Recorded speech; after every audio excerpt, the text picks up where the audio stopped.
Welcome to Kenton Teaches. Enjoy the video. In this video, I will explain how to prepare iodine solution. To begin, gather all necessary materials. You will need 12.7 grams of iodine crystals and 18 grams of potassium iodide. Also, have a 1-liter volumetric flask ready, along with a suitable beaker and stirring rod. Always use distilled or deionized water for accurate preparation. This ensures your solution is pure and consistent for its intended use. Next, we will dissolve the solids. First, place 18 grams of potassium iodide into a beaker. Add approximately 50 milliliters of distilled water to the potassium iodide and stir until it fully dissolves. Once dissolved, carefully add the 12.7 grams of iodine crystals to this potassium iodide solution.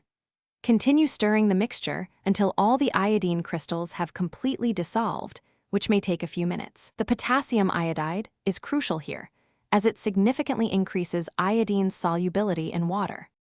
Now, let's dilute the solution to its final volume. Carefully transfer the dissolved iodine solution from the beaker into your 1-liter volumetric flask.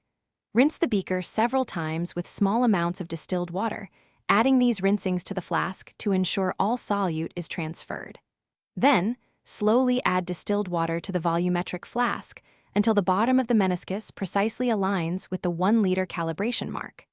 Finally, stopper the flask securely and invert it repeatedly, about 10 to 15 times, to ensure thorough mixing of the solution.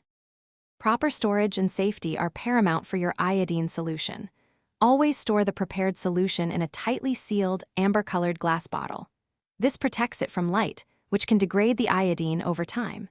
Keep the bottle in a cool, dark place to maintain its stability and concentration.